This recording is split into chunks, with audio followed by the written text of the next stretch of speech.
I'm very pleased to introduce Craig Hope from South Wales Fire and Rescue, and he's going to be sowing seeds and hammering iron, he says. Hang on now.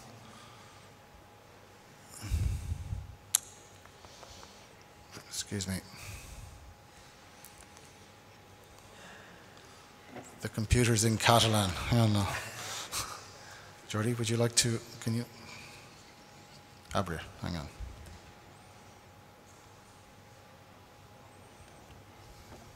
No. Where it is there? No. Do you want to?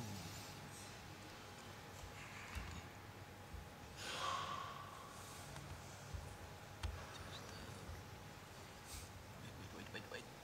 ¿Dónde está esto? Aquí. No, this is the wrong one. Check. Last one.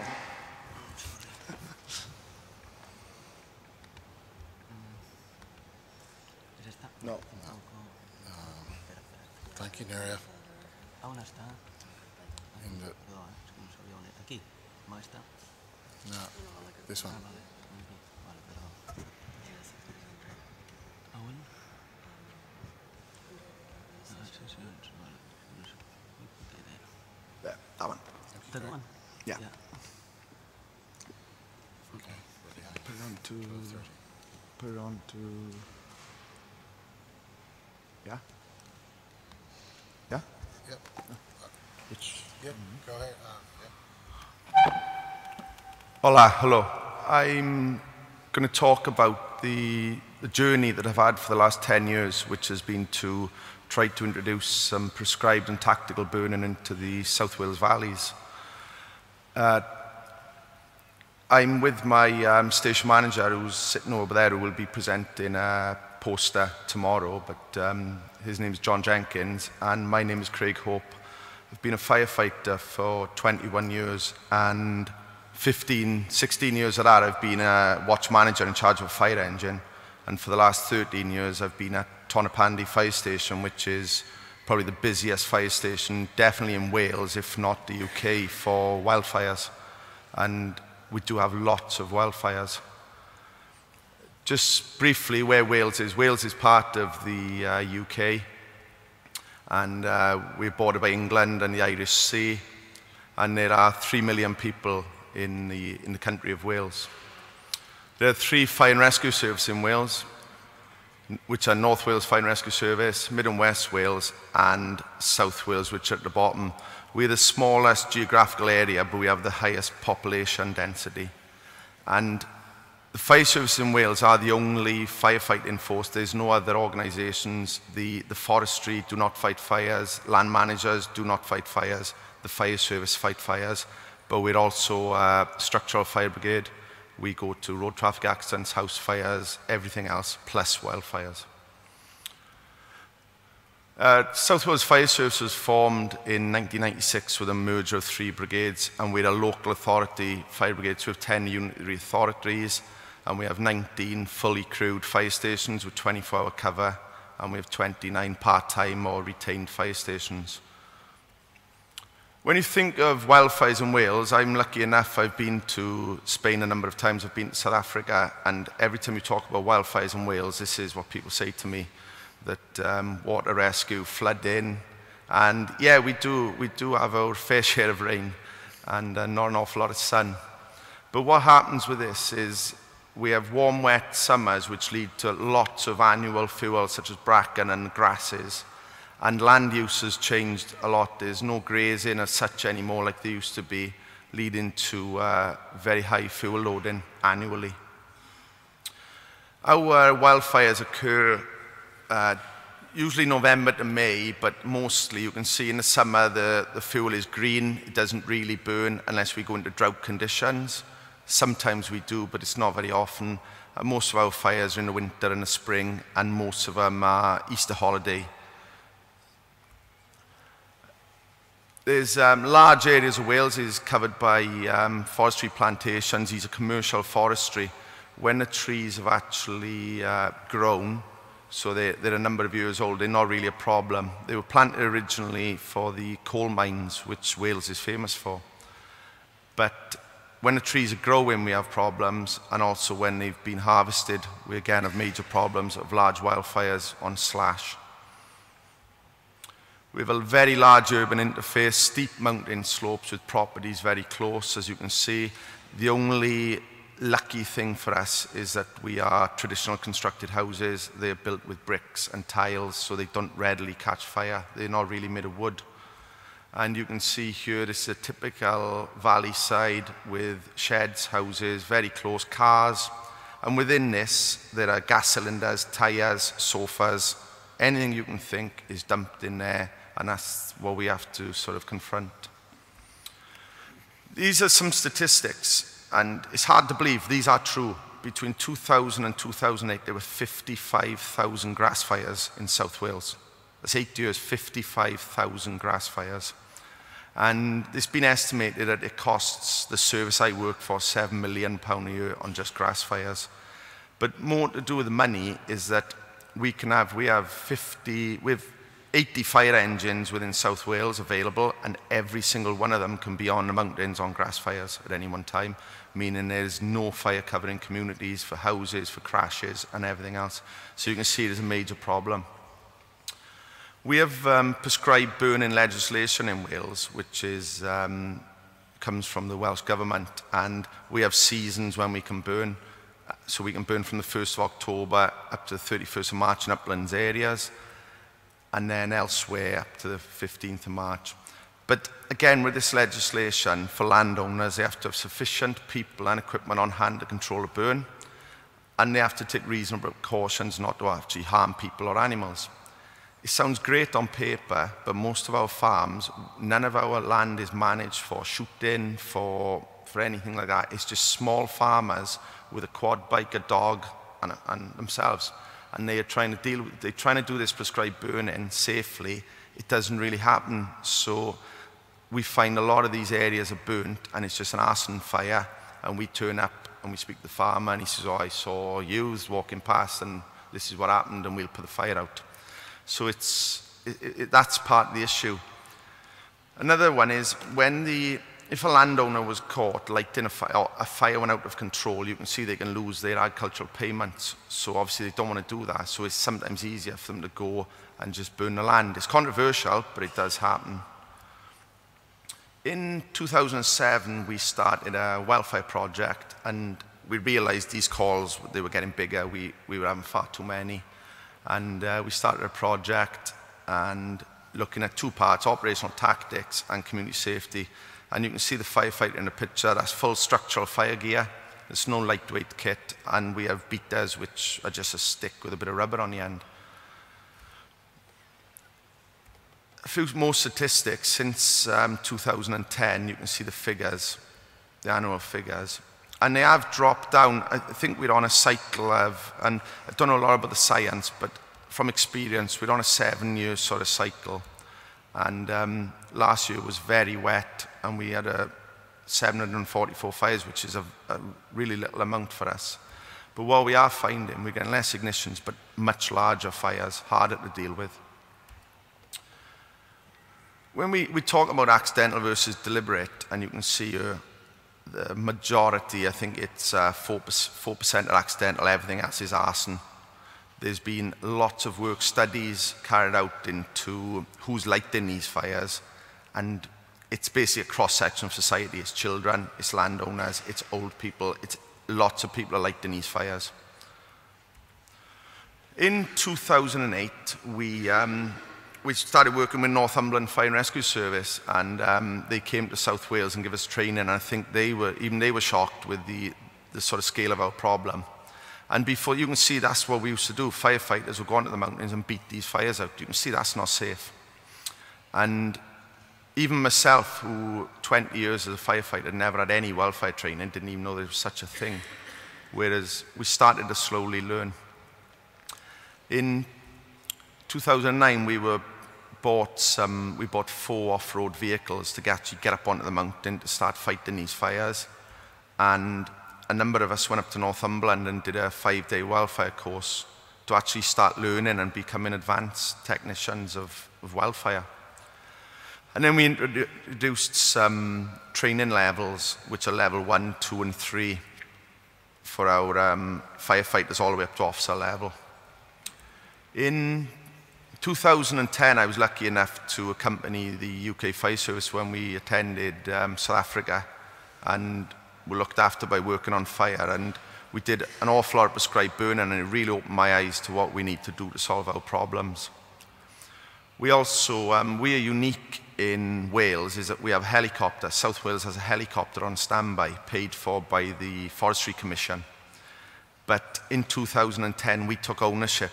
The Forestry Services, or Natural Resources Wales, now pay for the helicopter, but we actually manage it. We call it in when we need it, which is unique in the UK. And then in 2011, we started prescribed burning with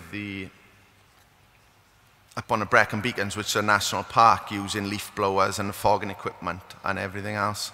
And it was a good insight, and our management team were happy for us to work with the national park because it was their fires, not ours. Then we bought some Land Rovers again to get crews up onto the mountains and actually off-road firefighting. In the past, we'd just been dragging hose. And then in 2013, 9 of us attended a course organised by the Pau Costas Foundation, working with the graph. And we came out there and we actually learned how to use fire and how we could use it in our own landscapes. Unfortunately, in that year, we made a presentation to our senior management team that we would start a prescribed fire regime, and it was turned down. And very unfortunate for myself, I'd done a lot of work and spent an awful lot of time trying to bring this forward. And I understand now the reasons why. At the time, I was very frustrated, but it's very hard for a manager who doesn't understand anything to do with fire apart from squirting water at it to bring in these processes and start managing the land with a fire service, which is totally different to our standard job. So it didn't happen. And then in 2014, it was wet again, but we had some very large fires. And again, we now had equipment and skills, but we were still missing something. And we realized we had to get prescribed burning back onto the agenda. So that's, again, 7 years to get from when we started this project to where we were. And that's the introduction, that's the first part of this. And I'll whistle through it because I can see Kieran kicking me under the table. But what happened then was a few things changed, and we capitalized on this, and it really moved the project forward to where we are now. So in 2015, we were contacted by a wildlife trust who needed some land burnt.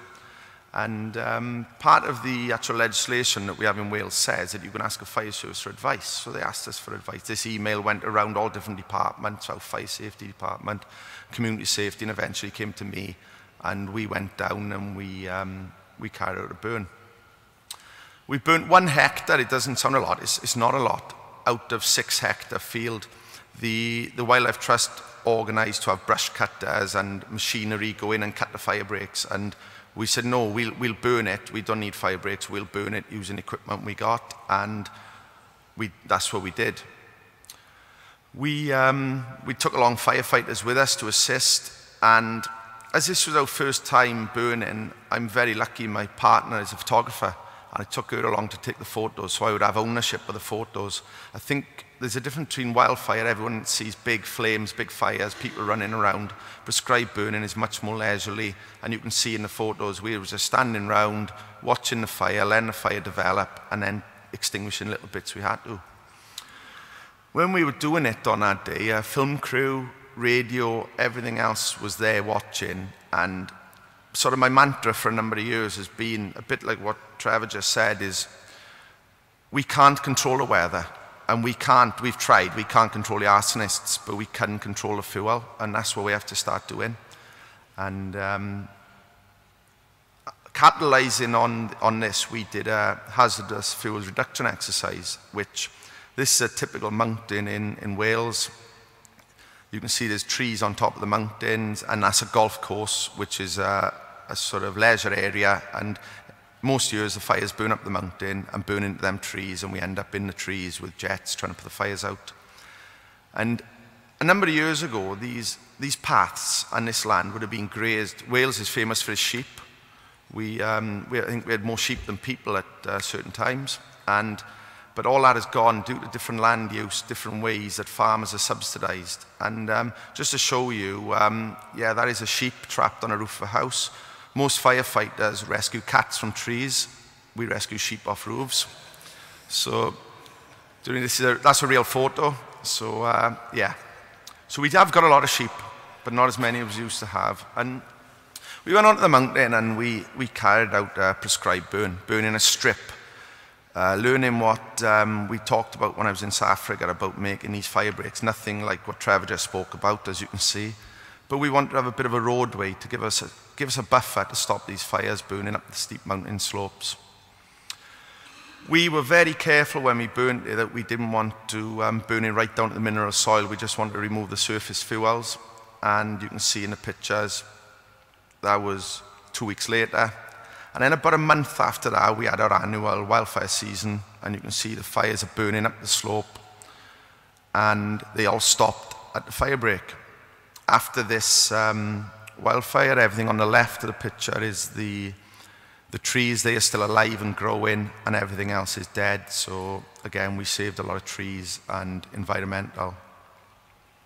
That was our fire break. It was 800 meters long, and it took us probably a day to complete, but that was working very slowly.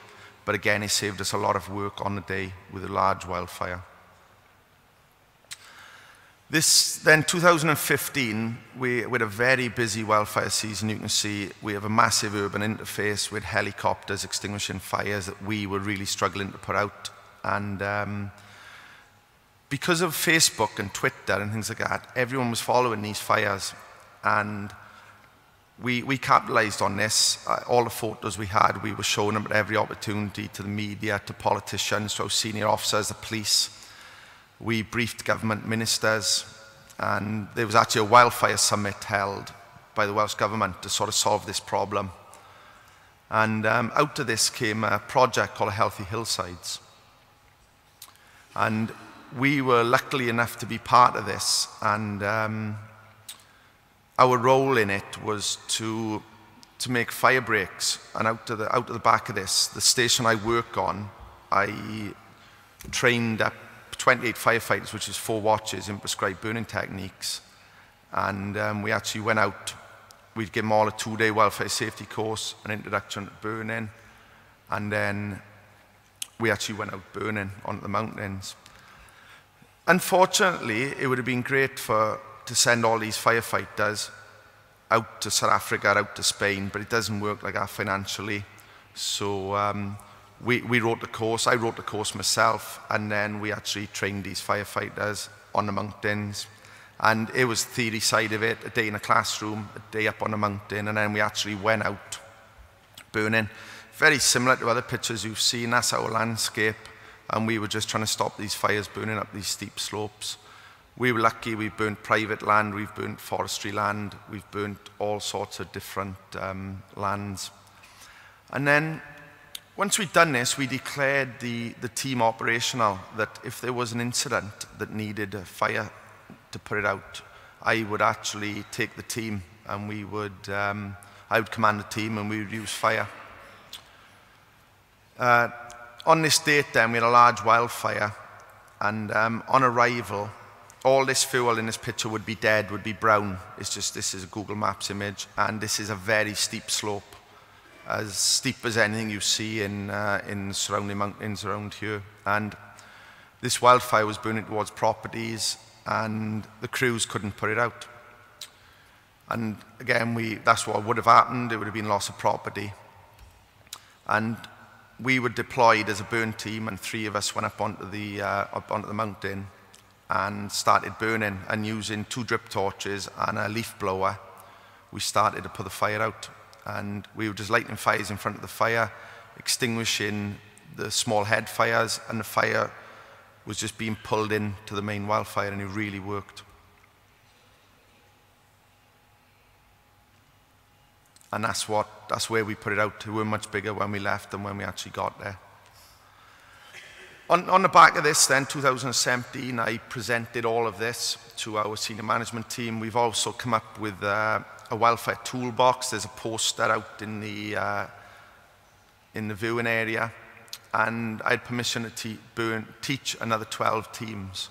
So now we have 4 teams available, 24 hours a day, and we have reserves for spare conditions.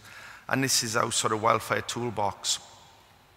And we've gone for education, response, prevention, and we're trying to make it a full holistic approach. In the past, we would only care about wildfire when the wildfires were happening, and we've realized we need more of an annual approach to this. We've also got new equipment. We've finally got lightweight fire kit. The red kit is lightweight. Every firefighter in South Wales, that's 1,600 firefighters, will be issued with this kit this month. And we have new off-road vehicles with fogging units, and we've kitted them out with drip torches, leaf blowers, and we have 4 of these as well, towed by the Land Rovers you saw earlier. So we're slowly moving on. On the back of this, we won an award, which was really good for us. We actually took part in a project, and the fire service won an award for the actual burning and sustainability. And it sort of showed our managers there's more to this than just going up on the mountains and just burning for the sake of burning. And basically that's the end. I've rushed through it for my friend Kieran to get him back on time. Before question, I'd like to just put on record my thanks to Northumberland Fire Service for the journey that they've taken us on.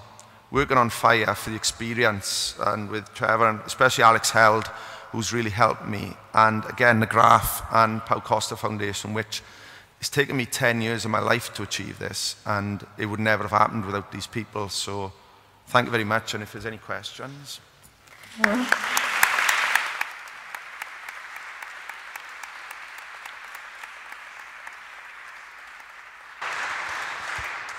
Questions? We have time for one very quick, very quick question.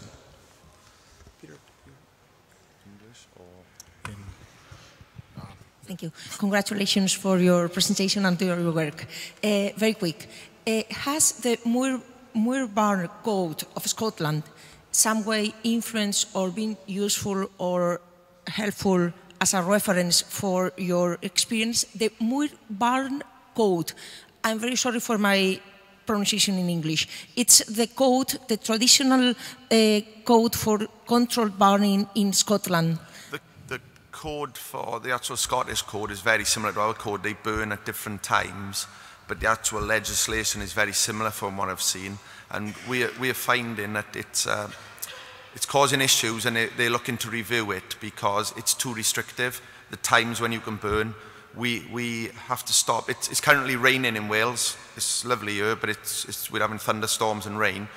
These prescribed burn teams that I've trained can't be out burning, but as soon as the 31st of March comes, we have to stop. So we're not actually achieving what we need to achieve.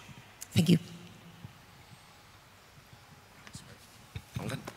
Thank you very much. Thank you. Thank you, ladies and gentlemen. We are a little behind. Thank you. But